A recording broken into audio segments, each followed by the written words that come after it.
ভূমিকম্পের ভয়াবহতা সম্পর্কে আমরা সবাই জানি, আমাদের কম বেশি একটু অভিজ্ঞতা আছে। এই ভূমিকম্প যেমন ঘটেছিল ভারতবর্ষের গুজরাটের ভুজ শহরে, ঘটেছিল তুরস্কে, ঘটেছিল ইন্দোনেশিয়ায়, এরকম বিভিন্ন জায়গায়, এবং এরও আগে ঘটেছিল ইটালিতে, এখানে হাজার হাজার লোকের মৃত্যু হয়। এইরকমই একটা ভূমিকম্পের কথা আমরা আজকে বলতে চলেছি।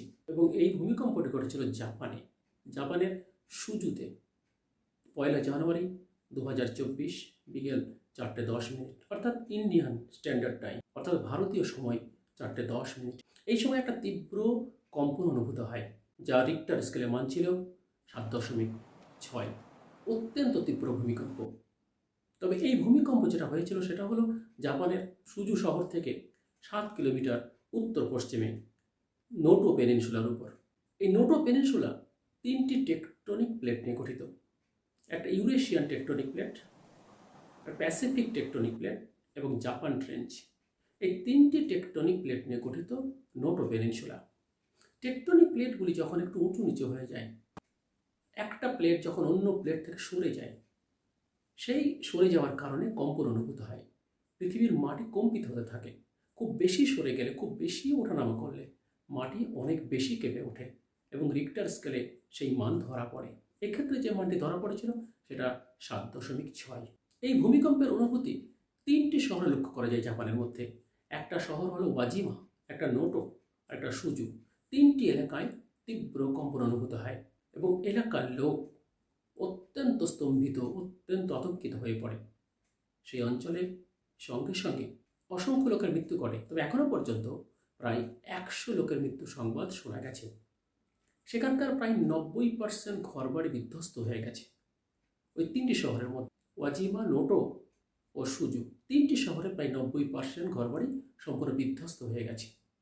সেখানকার অসংখ্য লোকজনকে অন্যত্র সরিয়ে নিয়ে যাওয়া হয়েছে। এই ভূমিকম্পটি যেহেতু নোটো পেনিনসুলার উপরে ঘটেছিল, তাই জাপান মেটিওরোলজিক্যাল এজেন্সি এটাকে আখ্যায়িত করেছেন নোটো পেনিনসুলা আর্থকুয়েক হিসাবে, একটি মারাত্মক আর্থকুয়েক। যদিও জাপানে এরকম আর্থকুয়েক বা ভূমিকম্প প্রায় হয়েই থাকে, তাই সেখানকার ঘরবাড়িগুলো বেশিরভাগটা হয় কাষ্ঠ নির্মিত বা কাঠের তৈরি, কারণ ওটা একটা ভূমিকম্প প্রবণ এলাকা। জাপান তো অসংখ্য দ্বীপ নিয়ে গঠিত, সেই দ্বীপের মধ্যে প্রায়ই ভূমিকম্প অনুভূত হয়। তবে একটা মারাত্মক কথা, এরকম ভূমিকম্প হলে যে কোনো সময় তার পরবর্তীকালে কিন্তু সুনামি হতে পারে। অর্থাৎ ওই প্লেটগুলি যখন একটু উঁচু নিচু হয়ে যায়, পরবর্তীকালে সেই প্লেট যখন আবার সেই জায়গায় ফিরে আসতে চায়, তখন একটা তীব্র জলোচ্ছ্বাস দেখা দেয়। এক জায়গায় জল অন্য জায়গায় চলে যায়। আমরা জানি সুনামি কাকে বলে। এটা যদিও একটা জাপানি ভাষা, এর অন্য একটা অর্থ আছে কাঞ্জি। একে আরেকটা কথায় বলে টাইডাল ওয়েভ বা হারবার ওয়েভ, অর্থাৎ বিশাল আকার জল এক জায়গা থেকে অন্য জায়গায় চলে যায়।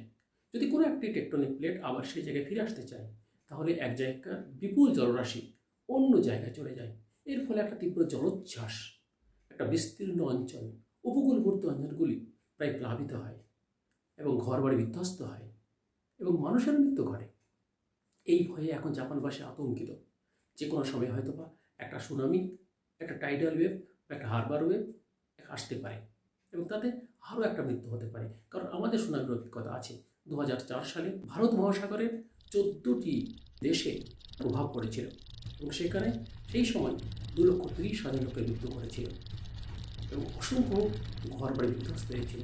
সেই ভয়ে জাপানবাসী এখন আতঙ্কিত, আবার হয়তো একটা সেরকম দিন আসতে পারে। অর্থাৎ 2024 সাল খুব একটা ভালো যাচ্ছে না। 2024 সাল শুরুতেই 1 জানুয়ারি দেখা গেল এরকম একটা ভূমিকম্প, যার মাত্রা 7.6।